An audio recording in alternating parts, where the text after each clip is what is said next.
Maintenant que nous avons notre menu déroulant, nous allons pouvoir créer notre système. On va donc ici faire CTRL espace pour afficher notre Content Browser. Je suis toujours dans mon dossier Switch Pawn. Je vais donc faire un clic droit. Je vais cliquer ici sur Blueprint Class. Et ensuite, je vais cliquer sur Actor parce que je veux que mon système, il hérite directement de la classe Actor. Donc on va cliquer sur Actor. On va appeler notre système BP underscore Switch Pawn System et on valide avec la touche Entrée. On va ensuite double-cliquer sur notre blueprint pour l'éditer. Vous, si vous le mettez comme ceci en fenêtre, je vous conseille de le prendre et de le mettre en onglet. Parce que vous allez voir que de temps en temps, on va avoir besoin de switcher entre les différents assets. Et donc, en moins en onglet comme ça sera beaucoup plus pratique. Maintenant que ceci est dit, en ce qui concerne les composantes de notre système, eh bien nous n'allons rien faire. On va le laisser tel quel, puisque notre système il ne va avoir aucune représentation visuelle en jeu. Il va exister pour qu'il puisse exécuter ses portions de code, mais c'est tout. On ne va pas du tout avoir de représentation visuelle. Maintenant que ceci est dit, on va donc aller dans l'Event Graph et nous allons commencer par lui ajouter eh bien, sa liste de pawns, puisque comme on l'a dit, notre système, il faut qu'il connaisse la liste des pawns que l'on va pouvoir switcher. Donc on va ici cliquer sur le petit plus variable pour lui ajouter cette liste là.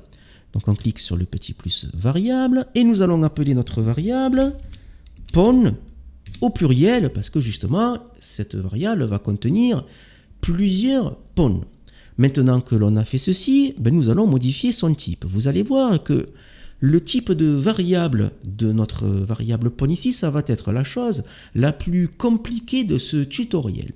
Nous allons aller ici dans le variable type, dérouler le menu déroulant et nous allons définir cette variable-là avec le même type que l'énumération que nous avons créée. Donc soit on le saisit dans la zone de recherche ou alors on déplie la partie enum et on retrouve ici le e-pawn name.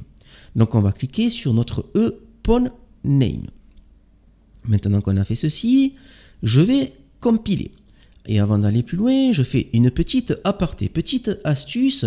Ce que je vois 99% du temps, ce sont des personnes qui compilent et qui vont sauvegarder dans la foulée. Donc je vois souvent, on clique là et on clique là dans la foulée. En ce qui me concerne, je n'aime pas du tout cette pratique-là. J'utilise la compilation pour sauvegarder. Vous avez à côté du bouton compile 3 petits points. En cliquant dessus, vous déroulez le menu déroulant qui est ici avec le Save on Compile que vous pouvez mettre sur Always. En faisant comme ceci, à chaque fois que vous allez compiler, eh bien vous allez sauvegarder en même temps.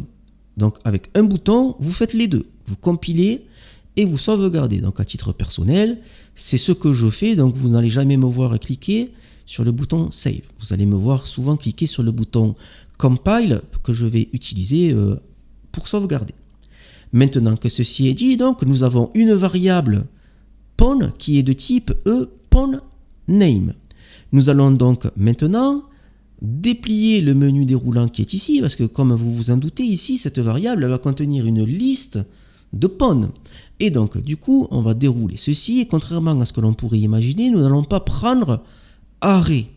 Nous allons prendre un type de variable un petit peu spécial pour lequel vous n'avez pas encore l'habitude, je suppose, c'est le type map. Nous allons donc pas prendre array, mais nous allons prendre map.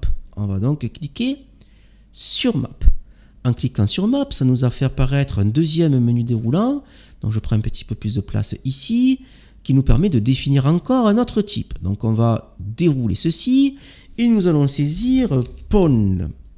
Et on va prendre le pawn, ici, object référence. Je compile, et donc si je résume, nous avons une variable qui est de type map, qui a l'énumération et le pawn. Qu'est-ce que c'est que ce type map? Eh bien, c'est un dictionnaire pour vulgariser. Ici, nous allons identifier notre variable par autre chose qu'un index. Donc le map, c'est une variable array un petit peu particulière. Ici, démonstration. Je vais cliquer ici sur le petit plus. Et donc, ma variable, elle contient deux choses. Elle contient l'énumération avec la liste des noms, donc Mani et Queen, et elle contient ensuite le pawn, la possibilité de mettre un pawn. Ce qui est ici, donc en première colonne, donc ce que l'on définit ici, ça va être utilisé en guise d'identifiant. Contrairement à une variable array classique où on va récupérer du coup le contenu via un index, eh bien avec une variable map, au lieu d'utiliser un index, on va pouvoir utiliser tout simplement autre chose qu'un index. Donc, nous, ici, on va utiliser tout simplement notre menu déroulant. Ce qui veut dire, quand on voudra récupérer le pawn qui s'appelle Mani, on va juste dire « je veux Mani ».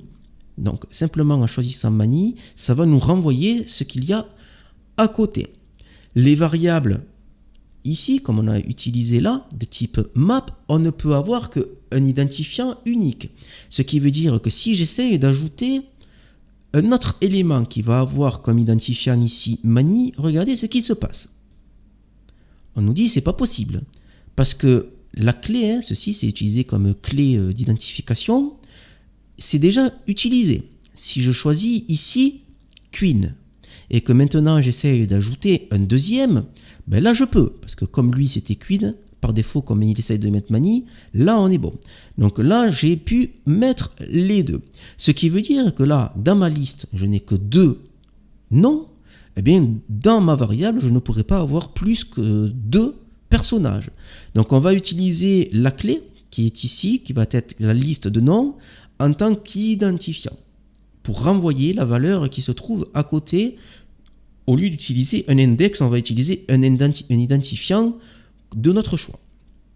Maintenant que ceci est dit, on va cliquer sur la petite poubelle qui est là parce que par défaut, on veut que notre variable ne contienne pas du tout d'éléments. Rappelez-vous, je vous disais que c'est notre personnage qui va s'ajouter à la liste. Donc c'est le personnage qui va venir ici, cliquer sur le petit plus et qui va aller s'ajouter. Maintenant qu'on a dit ceci, donc on a notre variable pawn qui est une variable array un petit peu particulière. On va pouvoir avoir plusieurs pawns. Donc notre liste de pawns est donc maintenant créée. Nous allons pouvoir passer à la suite. C'est parti.